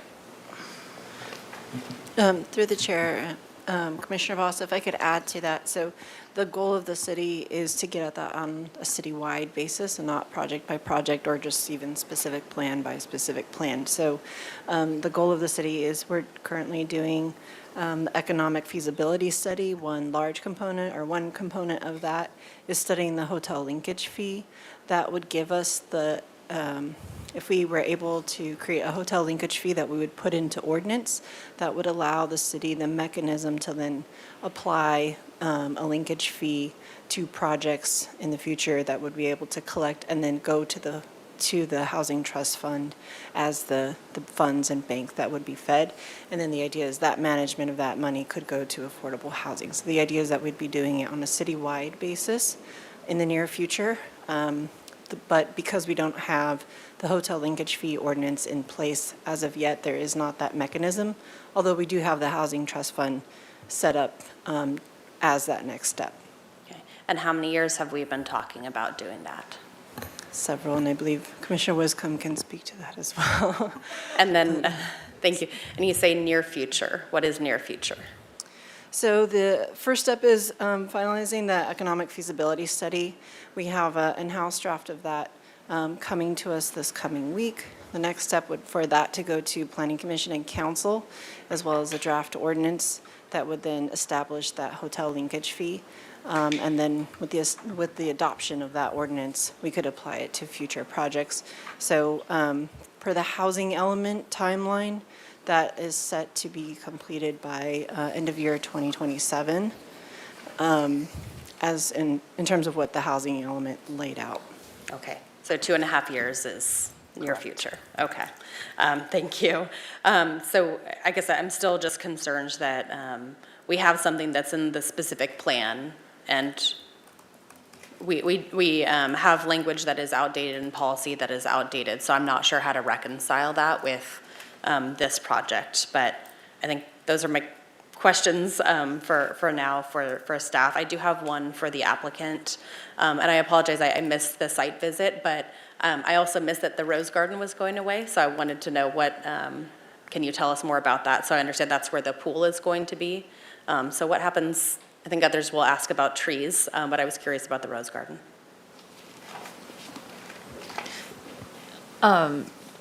Commissioner Boss, through the chair, you're curious of the future of happens to the the roses roses? Yes. specifically? Yes. That did come up at the site visit, and we have to talk about it. They'll be removed. That's the plan right now. They're going to be removed. And But hopefully there's no replanted. plan to replant those. Oh, okay. All right. Thank you. All right. Thank you, Vice Chair Boss. We'll now go to Commissioner Peterson. Okay, thank you. I have some general questions here. So housing is not an allowable use in HRC 1, is that correct? That's correct. It's not allowed in the specific plan area, area 1, Okay. or parcel 1. I'm the newest commissioner here, inexperienced relatively. So can you help me understand why it's not allowed? Or why we At some point in time, a decision was made what allows, what would be allowed on the different parcels, A, B, C. So I'm sure there was a lot of discussion about that at one point, years and years ago. But back in, I guess it was 81 when the specific plan was created, discussion then, discussions later on. I don't know the exact answer to that, but. So there's the site plan specific to this, but there's also HRC 1. Like, is that only for this parcel, or is that? So HRC1 is the zoning designation for this, and then there's a specific plan, essentially overlay, and we move to the more specific and conservative requirements if there's conflict.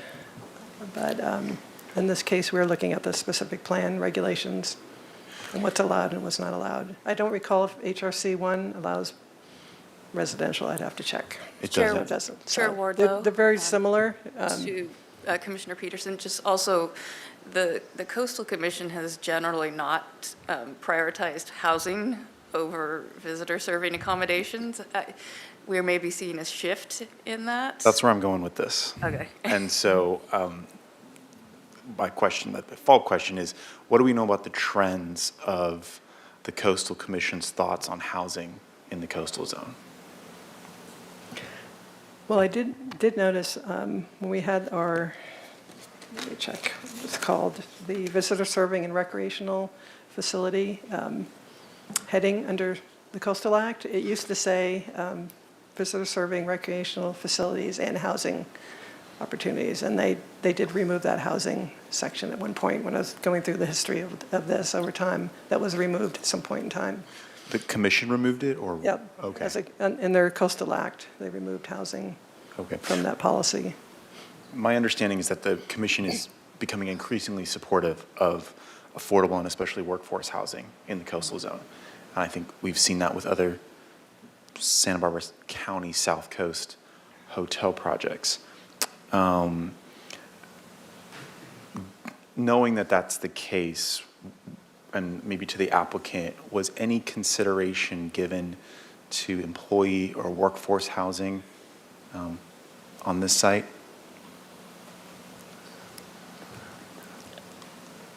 I'm sorry, Commissioner Peterson, welcome through the chair. We always talk about housing for every development project in Santa Barbara for obvious reasons.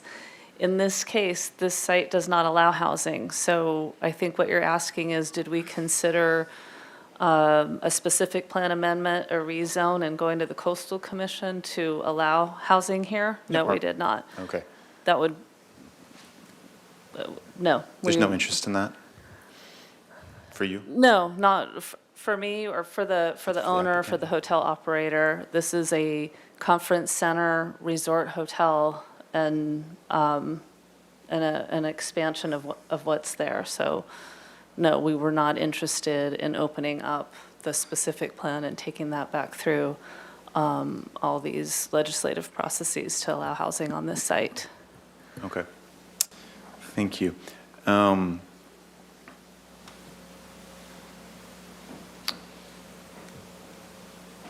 Those are my questions for now. Thank you. Thank you, Commissioner Peterson. We'll now hear from Commissioner DeLuccio. You know, I don't have a lot of questions, but I did share my fellow commissioners' concerns about the annual reviews and also determination of the agreement, which I think you've answered those questions so far. And if that indeed is a hostel hotel or moderately priced hotel, you're going to look into that. If it's following, you can't do pricing, but you can look into it to see if it is following what the intent was here. Is that correct? Commissioner DeLuccio, through the chair, that's correct. We'll look into it. And I did some research, and the development agreement was extended to December 23rd of 2025. So then before that date, we'll have, if it's necessarily, we may extend it again. Okay, and I understand. I think there was in this agreement, there was it wasn't legally described correctly, and I think that extended out a little more until 2017 and not in 2016 when it actually went into effect, is what it says on the first page of that agreement. But it sounds like you're addressing it, and it is in effect, and it has an extension on it right now. That's correct. Okay, and you do have, and they have been doing some annual reviews of this, That's correct. and you are going to look into the hotel. That's correct. Okay, I just want to. The hostel. Okay, hostel. And also, we have somebody here from HLC. Keith Butler is here today. I don't know if we're not really touching on design too much right now. I don't know if you had anything to add. And I guess I know when it went before HLC, you guys were satisfied with the height, the hotel, the height, and how it the visual impact to the mountains and everything. It felt like it was compatible, and it wasn't really blocking the mountains. So I guess that was called out, I think, in the minutes, that it wasn't a concern, that it was appropriately masked, et cetera, based with the mountains behind it. So I really would like to know a little bit more. Why do we go through the expense of putting story poles up?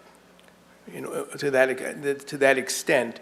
I didn't hear from the HLC that they were looking for story poles, and I think there were some three-dimensional work done on it as well. So I'm a little unclear why you had them go to the expense of maybe $40,000, $50,000 to do story poles. Because I feel like they were put up in a short period of time and then taken down, and I don't just understand the purpose of why that was done. So story poles are either required by the design review boards, and they can determine whether they want them or not. And then for the planning commission, it is staff, and essentially, like baseline is all projects require them unless we determine they don't for some reason. And I think based on the location, even though they did provide, very good visuals, that is just a very important view corridor, and felt it was important to show that here. They did provide very extensive story poles, which weren't necessarily required, but I think it really did show the impact. But who So I think it's- triggers that? Is it HLC would have triggered it? I didn't hear it, reading everything from them, watching the meeting, I didn't hear anything about story poles being asked for. No, so the design review, they can request them or not for their review. And then for your review is actually planning staff. We determine whether we should have them for your review. So it's planning staff that made that determination? That's correct, yes. Okay. Madam Chair, may I clarify a point about the duration? Yes. because they were completed and done the Wednesday, Wednesday, whatever day, the 7th, and they came down on Tuesday after your site visit. So we ensured that they were up over the weekend. I just want to make it clear for the public that they weren't up and right down, they're up for several days. I just want to know, I'm just not clear how noticed they were, and I only found out about it when staff sent us a note on Monday morning, say, go look at them, because we're taking them down tomorrow, and if you don't get to the site visit, look at them. So I'm just a little concerned about streamlining and also expense involved in doing the Well, historic we polls. appreciate your point of view Okay. on that, but I wanted it clear for the Yeah, public it record. wasn't They were any up for reflection on several days. on how long they were up, and it was more, I didn't understand why they were put up, but thank you.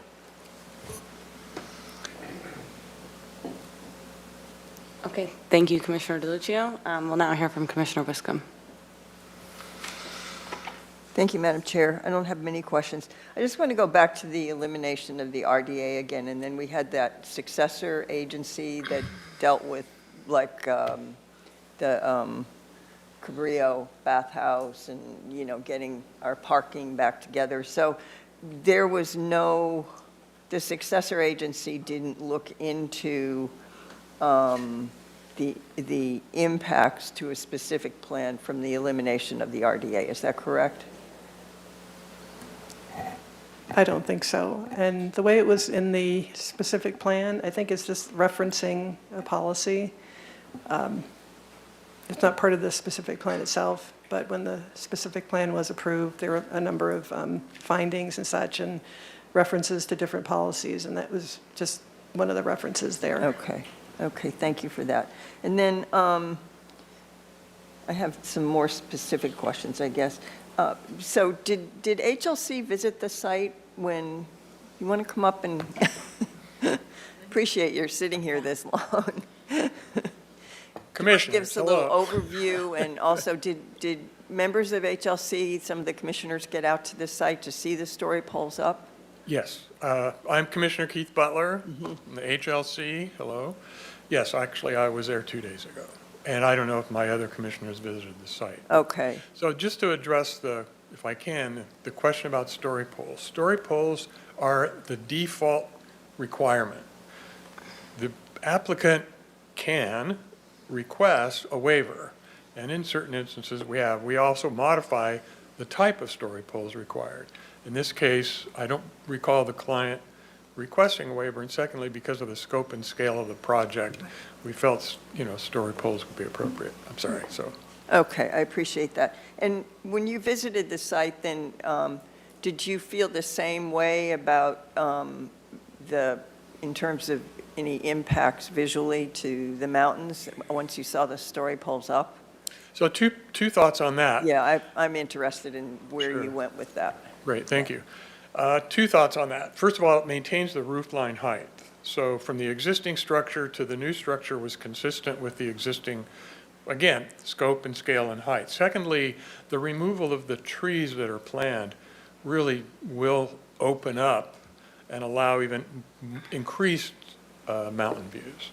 So we felt that, again, given the story poles, the view is enhanced, let's put it that way. Okay, Improved. so you're talking about the ficus trees? Correct. Yeah, okay.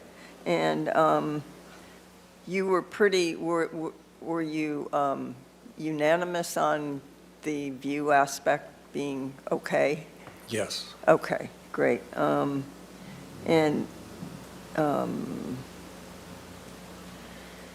So really your only issue, or your main issue, was the lanais?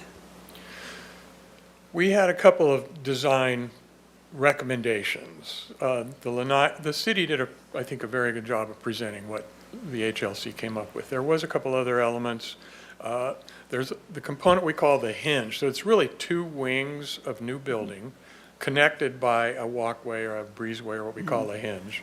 And you'll see in the elevations The design treatment calls out for stone fascia or stone finishing, and we were opposed to that. We recommended not using that. It's not used anywhere else in the entire property, so that's a design detail.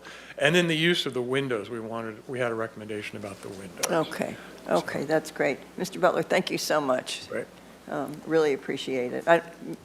Maybe, Madam Chair, before I go on with questions, if anyone else has questions for Commissioner Butler before, and then he could leave. Yeah. Go ahead. We'll move to Commissioner DeLucia. Yeah, did you see a version that was 45 was higher? Was it original, maybe the applicant can answer the question, was it proposed to be higher at one point to the 45 or always at the 31 feet? And is this a two-level hotel?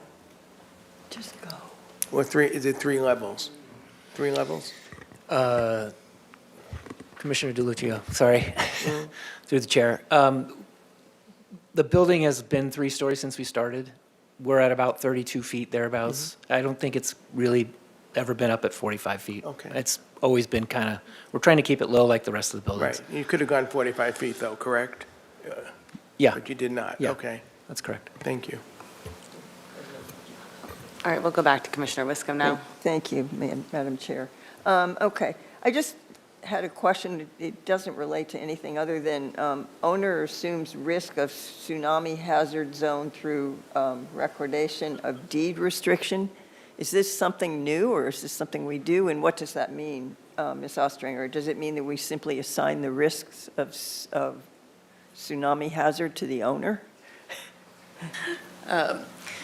Commissioner Wiscombe, through the chair, yes, because they're knowingly building within the tsunami zone. Okay. Should something happen to the hotel that would damage city property, we would expect them to compensate the city. Okay.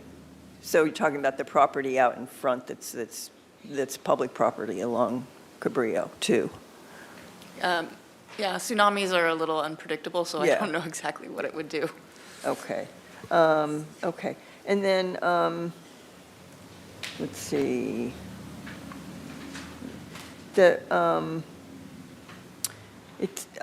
staff report on page 11 says the project would incorporate energy-efficient design. This is probably for Mr. Orell. Energy-efficient design and provide for photovoltaic arrays. So is your intention to install solar on this project?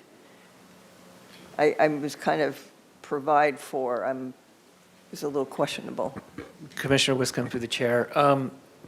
Obviously, Title 24 plays a big role in everything we do in California, so we're going to be mandated to do energy okay. conservation Okay. anyway. So that's our intent. We don't technically need to have solar panels because it's in addition to an existing structure. So that's something we're still looking at.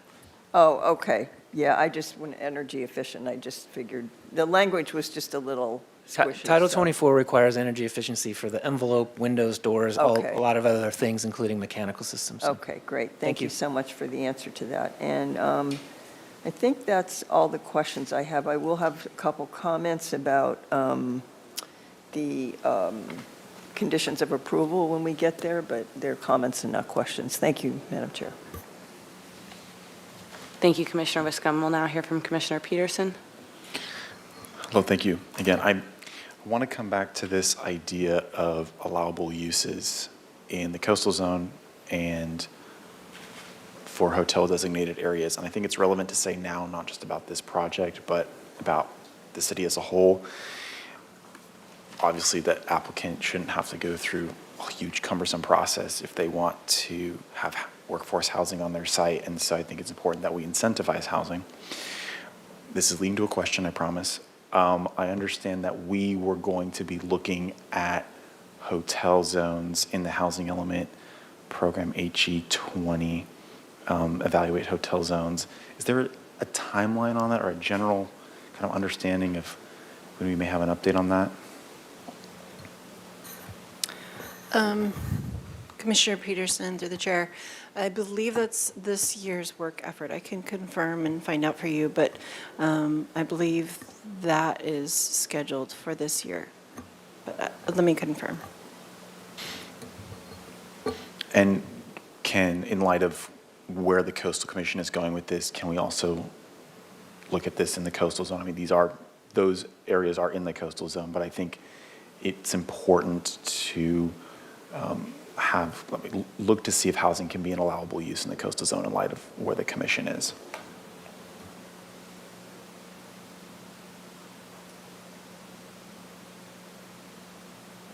Thank you, Commissioner Peterson. We'll now hear from Commissioner Bauke.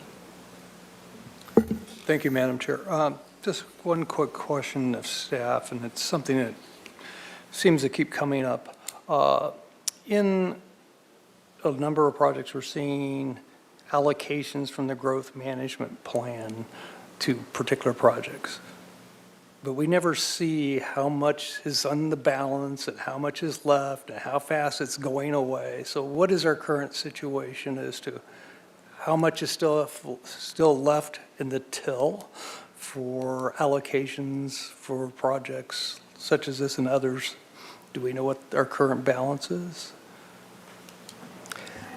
So we do keep track of many categories of square footage, community benefit, economic development. We have all those, we track them, so anytime there's an allocation, we keep track. And you'll be provided, actually it's typically City Council provided with the updates of all the numbers. But in terms of small and minor, I'm not sure we track those exactly. Each property has available, generally speaking, 3,000 square feet that they're allowed to allocate, and then those are used up over time. So we track them per parcel.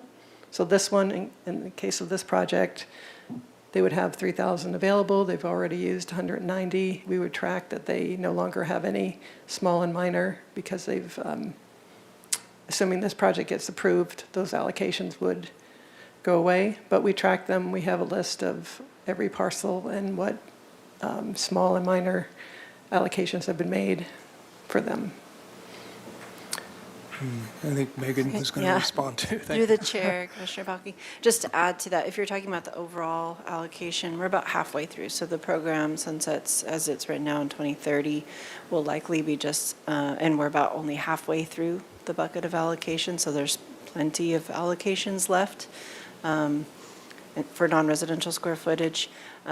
Earlier on in the program, we had people literally lined up outside the planning community development building on the annual basis when we were doing those allocations to make sure they got their allocations in to have an application that calendar year. That's been a long decade since we've had that.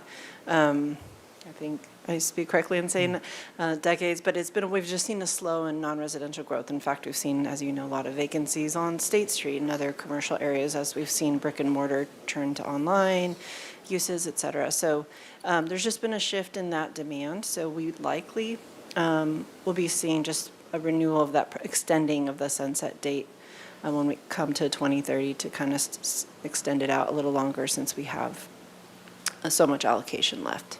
Okay, thank you for your response, because I remember those days, and so it's Yes, like all of a sudden yeah. it doesn't exist, and why don't we have lines? So, It just and we do keep track, and is that information like on a website or something, or is it just internal that as far as? It's internally tracked. It's not on a website.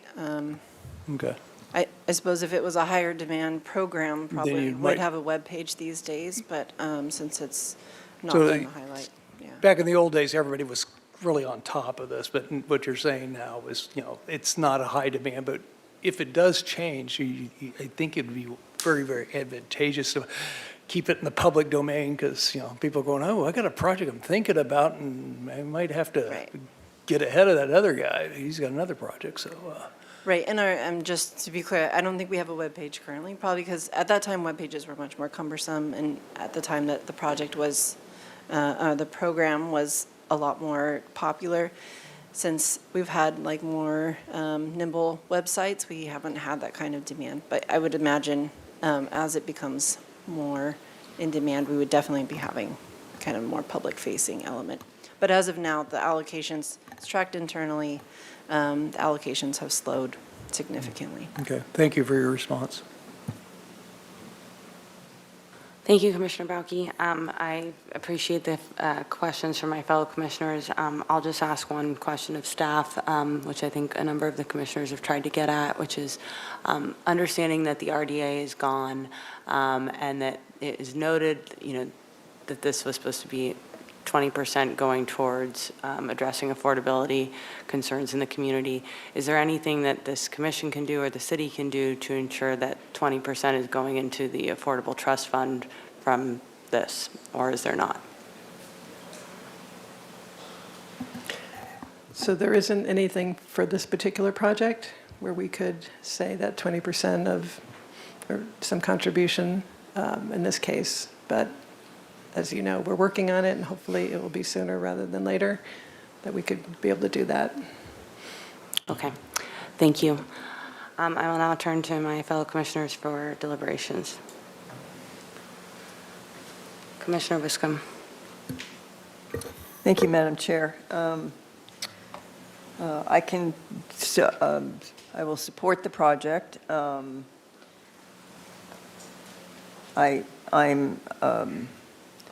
upset about the elimination of the RDA and the consequences of that in terms of affordable housing in our city, but there's nothing that we can do at this point about that, and I just hope that staff will work diligently to get something done in the future for the hotels. I think the project is a nice one. I appreciate not only our site visit, but all of you being out there to answer our questions, and you were all very thorough, and I've never seen story polls like that before. That was a work of art, and probably a very expensive work of art. And I appreciate staff. Ms. Kennedy, you have done a remarkable job with the staff report and just the years of documentation and changes and things like that. I've lived through 2 iterations of the waterfront hotel, so I've kind of seen that evolve. But at any rate, so I will be supportive of the project. I have 2 comments that I would like to see whoever makes the motion to consider adding to the conditions of approval. And one of them involves the 33 trees that are going to be relocated. If the relocated trees show signs of extreme stress or death as identified by a certified arborist within 1 year of relocation, they shall be immediately replaced. I think that's a fair condition for that, just to make sure that the relocated trees are healthy and remain healthy. And then the other one involves the modification for parking and bicycle space. And as long as there's a reduction, I think it's the required 209 bike spaces, as long as there's a reduction in the required 209 bike spaces, the hotel will continue to provide bicycle rentals to guests through a third-party vendor, which I think covers that. But other than that, I'm fine, and I thank you all for your excellent work. Thank you, Commissioner Wiscombe. We'll now hear from Commissioner Bauke. Thank you, Madam Chair. First off, I support the project. I think it's a very good addition to the community, and I remember the days when this project was very, very controversial. The first version, the second version, and the multiple versions in between. But I think we're in a good place.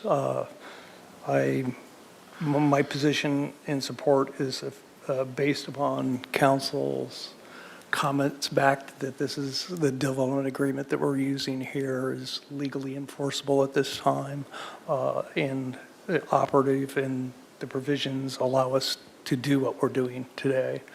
I do want to express my concern about where the situation with the hostel may have gone off to Never Never Land as far as being a low-cost facility.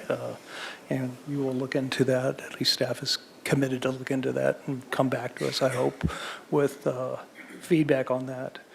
And I do have to express my disappointment of how housing impacts on this community have been addressed on this project, and it's not the applicant's fault in this case. They did what they needed to do, and in all those documents, I went back into the old EIR 1979, and, they had a very, very thorough housing impact assessment there, which they said basically 50 units is going to be what would be needed to be mitigated back in 1979. And if you read the text there, that they were expressing the same problems that we continue to wrestle with. This stuff is not new, and we continue honestly to fail as to addressing the impacts of hotels on housing in our community. But this applicant is not the cause of that problem. So I will support the motion when presented. Thank you. Thank you, Commissioner Bauke. We'll now hear from Vice Chair Boss. Thank you, Chair. I think I can say ditto to Commissioner Bauke. Concerns about the hostel not actually providing lower cost visitor accommodations and housing. I don't know what the 1994 council was thinking when they deprioritized housing, but really disappointed there. Looking forward to the hotel rezones. I checked, it's to be done by Q4 2025, so in 7 months it should be done, and we will have the hotel zones will be evaluated and hopefully fixed to allow housing. Under the condition of the specific plan related to the redevelopment agency, I would like for staff to update the specific plan to accurately reflect the current program, the Housing Trust Fund, at least until the citywide policy is in place. I'm really concerned that by the end of 2027, assuming that effort is on schedule, I'm concerned about how many other projects will go forward and we'll be losing on that opportunity. So that's a request to staff to update the specific plan and to, again, accurately reflect today's language and today's program so that we don't lose out on that TOT. Otherwise, I can make of the findings. I'm confident that staff is going to look into the low-cost visitor accommodations and just appreciate the applicant. I think it'll be a welcome improvement in the area, and it looks lovely. Again, sorry I missed the site visit, but looking forward to this project moving forward. Thank you, Vice Chair Boss. We'll now hear from Commissioner DeLuccio. Yeah, I'm very supportive of the project. I think it's going to integrate very well into what you have there right now. And if you build the other hotel, just looking at the whole picture, it looks like it's well-rounded out and designed. And we need to keep in mind that this has been going on forever and ever. And I moved here in 2018, so I didn't live all the controversies. When I came here, I saw the Chase Park, that improvement, and that's a big improvement to get a park out of all this. And I believe you guys are still paying a maintenance fee each year to help that park's function. And also, the nice thing is when you ride along Carrillo Boulevard, you see all the land in front. It's 120 feet all along there. That's park space also. So we need to keep that in mind. We need to round things out. There's no denying we need housing, and everyone up here wants housing. And so I just want to, we need to look at the other things that you guys have given us as part of the hotel. And there's also the traffic improvements. You've done tons of traffic improvements, and you'll be doing more improvements as you build out the hotel. So I think we need to keep that in mind. Thank you to Commissioner Butler for being here today, and thank you for helping me understand the process for four-story poles, how the applicant can make a case against them, but I guess they were silent on this. But I didn't hear much. I didn't look at revisit the broadcast of the commission. You've looked at this on several occasions. I didn't hear much about story poles come up. So I have to take it that the staff made that determination. And if that's the policy, which I don't necessarily agree with, as you can tell, I'll go along with it. But again, I think we need to find another way. If we want more housing, we got to find other ways to streamline things, streamline the expenses to developers, et cetera, so we can get more housing, for example. And the other thing we're going to get out of this, we're going to get some more TOT taxes. that's something we need to keep in mind also. I think that when they had the redevelopment agencies, that was blanket. Everybody had the opportunity to be involved with that. And one of those tax incentives, I think, that wasn't TOT, that was tax incentives that were thrown in to develop more, to develop more projects. So I just wanted to go on record and say that. I think what we need is the linkage fees. That's what we need to come before us. I guess it's linkage fees is the way we'd get some more revenue here. So that's something I think is part of the housing element, to come back with linkage fees. And also, we are looking, I know, at hotels. The hotels, what we can do with them, provide more housing instead of hotels. And I think when we had a joint session with the city council, and I think that was more looking outside the coastal zone about that, but I think we'd also want to be looking at that within the coastal zone when that comes before us. I know that'll come before us before it goes to city council. So I want to just thank everybody. I want to thank staff, and I want to thank the developer for the good work that's been done here, and hopefully you guys will proceed on this. Thank you, Commissioner DiLuccio. We'll now hear from Commissioner Bauke. Yeah, I just had one thought based on comments by fellow commissioners, and I've been on a soapbox pounding the table, and hopefully the folks at the city council and the city administrator are listening. You know, there is the redevelopment agency substitute that the legislature came up with, which is called an enhanced infrastructure finance district, which allows for recapturing of tax increment. That is something the legislature provided us cities to do to put us back on balance. But and I think I've been saying this for like 4 years now. It does exist. It could be our source of funds for, if, you know, it was 20% back in the old days, but it could be more for affordable housing. And we got a lot of big projects that are going to have a lot of major changes in their assessed valuations, which means there's going to be a whole lot of tax increment that could be available. And I did have a conversation with this city administrator a few months ago, and they were looking at it, but I have not heard anything since. But hopefully they're in the back room working on something like that, and we'll be bringing it forward. But I think that's something that could address these things that my commissioners, fellow commissioners have brought up. With that, I also would like to thank staff and the applicant. This is one of the better packages that we've had before us in a while. That, you know, it's like there wasn't any big questions, honestly, at least from the applicant's presentation. So anyway, thank you for your efforts. Thank you, Commissioner Bauke. Okay. Well, thank you all very much. I really appreciate staff's work. Ms. Kennedy did a really fabulous job. I know we had a lot of questions going into this, so thank you for your diligent efforts on this. And to the applicant team, thank you very much. You guys have done a really great job. I think that, as you can hear from this commission, there are a number of underlying issues that the commission has about how we're prioritizing affordable housing. And so when we see things where there was an opportunity that this was going to contribute meaningfully towards affordable housing, and then that opportunity is gone, we're trying to figure out a way in which we could recapture that. That is not in any way on you. So we really appreciate the work that you've done. We think this is a really great project, understanding the current rules and regulations that you're operating within. So thank you.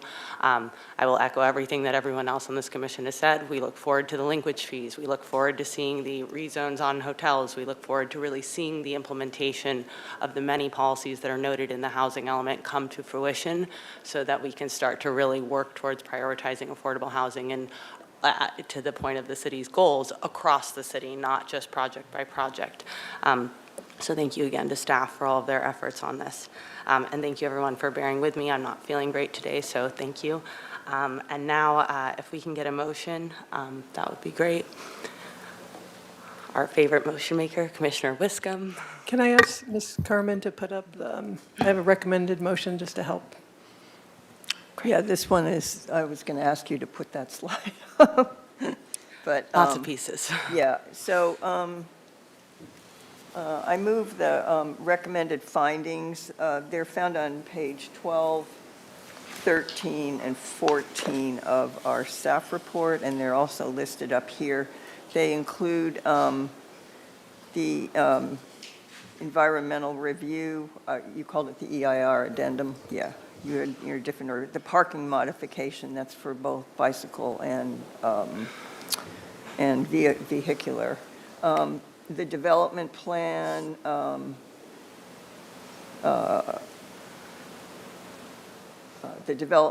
which one did you call this? Just the development plan, and then the transfer of existing development rights, that's from the waterfront hotel to parcel A, to this hotel. And then the last part is the coastal development permit. So I move all of that. It's all indicated in our staff report in detail on those pages. So I make the findings in the staff report. And subject to the proposed conditions of approval, but I would like to add, with my fellow commissioners' permission, the one about the relocated trees, that they be assessed within 1 year by a certified arborist if they're showing any signs of extreme stress or close to death, and be replaced. And then a second condition about the reduced bicycle space, as long as there is a reduction in the required 209 bicycle spaces, the hotel will continue to provide bicycle rentals to guests through a third-party vendor. I'll second the motion, but I'd also request that we do update the specific plan, at least until the citywide policy is in place. Commissioner Wardrow, Commissioner Boss, that's not within the purview right now. It's not on the agenda. Yeah. We hear what you're saying. Would anyone like to have a discussion on the motion as it stands now?